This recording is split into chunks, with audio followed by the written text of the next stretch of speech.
Types of checks. सो सबसे पहले हम देखते हैं चेक क्या होता है। चेक एक रिटन डॉक्यूमेंट होता है जो एक डिपॉजिटर या एक अकाउंट होल्डर अपने बैंक को लिखता है। डिपॉजिटर अपने बैंक को ये ऑर्डर देता है कि मैंने जो भी अमाउंट डिपॉजिट किया था उसमें से आप जो भी लिखा हुआ चेक पे लिखा हुआ अमाउंट है उतना अमाउंट पे कीजिए। तो ये ऑर्डर देता है बैंक को डिपॉजिटर थ्रू द चेक। तो चेक क्या है, एक रिटन डॉक्यूमेंट है जिसके थ्रू डिपॉजिटर क्या करता है, अपने बैंक को ऑर्डर देता है टू पे द स्पेसिफाइड अमाउंट। सो हम इसकी डेफिनेशन देखते हैं section 5 of the Indian negotiable instrument act of 1881। तो इसमें क्या डेफिनेशन दी गई है, अ बिल ऑफ एक्सचेंज।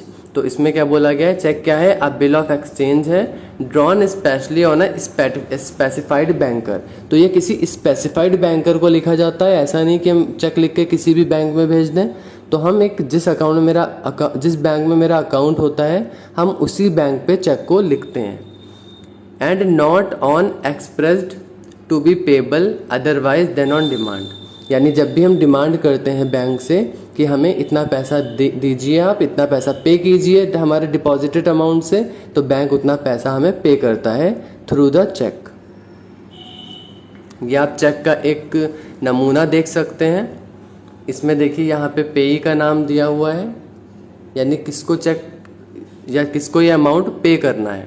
मान लीजिए मेरा एक बिजनेस है और मेरे सप्लायर को मैंने चेक के थ्रू पेमेंट कर दिया, तो वो सप्लायर क्या करेगा, बैंक जाएगा और बैंक में वो चेक को प्रेजेंट करेगा। तो इस जगह पे मुझे अपने सप्लायर का नाम लिखना होगा, तभी वो अमाउंट सप्लायर को दिया जाएगा।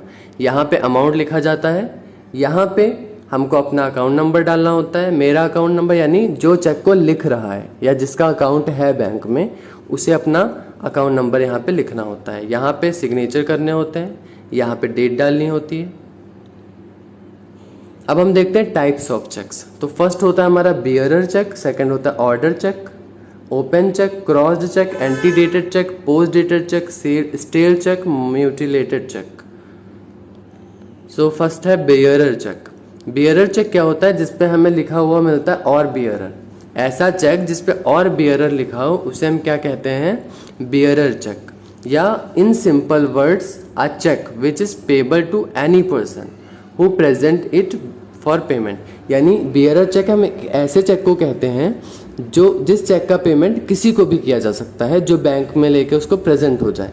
इसीलिए ऐसे चेक को बड़ा संभाल के रखना पड़ता है। मान लीजिए ऐसा चेक हमारे पास से गिर गया या हमारी पॉकेट में रखा था और गिर गया, तो जिसको भी मिलेगा वो चेक लेके बैंक जाके उसको कैश करा सकता है।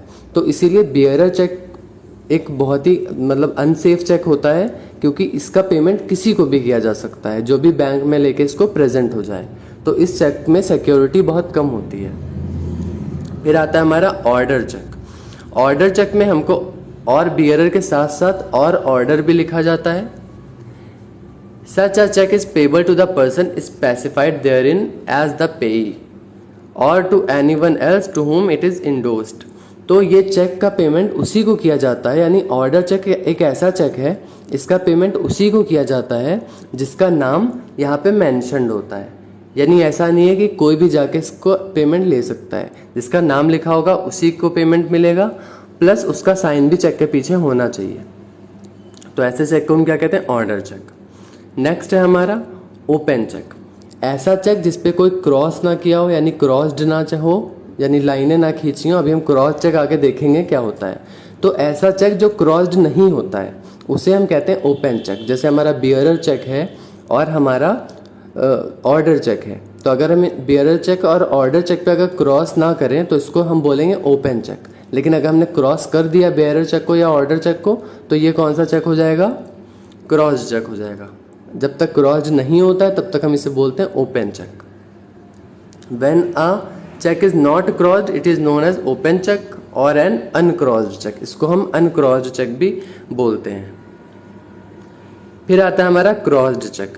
क्रॉस चेक में हमें क्या होता है, मान लीजिए आपका बियरर चेक है और उसमें हम साइड में दो ऐसे लाइन खींच दें और उसमें अकाउंट नंबर डाल दें, कोई अकाउंट नंबर डाल दें, तो इसका मतलब ये हुआ कि इस चेक का पेमेंट काउंटर पे नहीं होगा, बल्कि इस चेक में जो भी अमाउंट लिखा है वो पेई के अकाउंट में सीधे ट्रांसफर कर दिया जाएगा। फॉर एग्जाम्पल फॉर एग्जांपल मैंने अपने भाई को चेक दिया और उस पर मैंने 2 क्रॉस लिख के अपने भाई का अकाउंट नंबर डाल दिया, तो मेरे भाई को वो सीधे पेमेंट नहीं किया जाएगा, बल्कि मेरा भाई वो चेक लेके जब अकाउंट में बैंक में पहुंचेगा तो बैंक वो चेक लेके रख लेगा और उतना अमाउंट मेरे भाई के अकाउंट में ट्रांसफ़र कर देगा।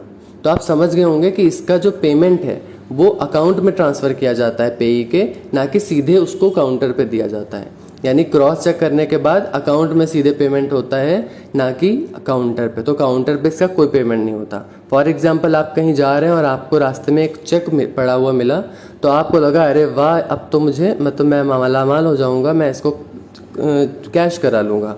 बट आपने देखा कि उसके जो है कॉर्नर पे 2 लाइन खिंची हुई हैं और उसमें एक अकाउंट नंबर पड़ा हुआ है, तो समझ लीजिए अब आप उस चेक को कैश नहीं करा सकते, क्योंकि उस चेक का पेमेंट उसी अकाउंट में होगा जो अकाउंट वहाँ पे लिखा हुआ है।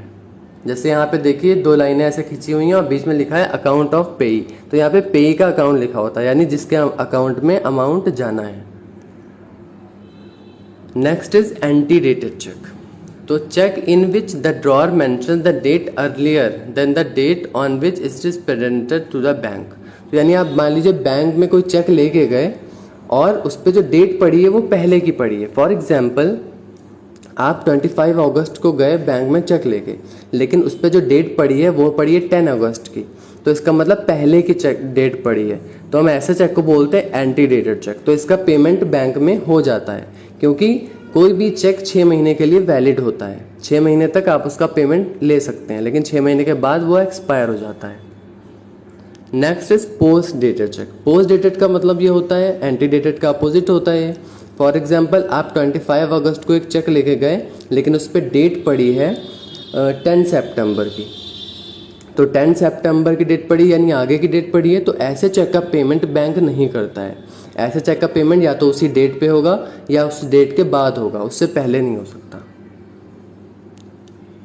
Next is stale cheque. Stale cheque if a cheque is presented for payment after 6 month, यानी कोई ऐसा चेक है जिसको हम 6 मंथ के बाद बैंक में प्रेजेंट करते हैं, तो ऐसा चेक 6 मंथ के बाद तो एक्सपायर हो जाते हैं चेक्स, तो उसका पेमेंट नहीं होगा, तो ऐसे चेक को हम बोलते हैं स्टेल चेक। यानी अगर 6 मंथ का ड्यूरेशन किसी चेक का हो गया है तो ऐसे चेक को क्या बोलेंगे? Stale check.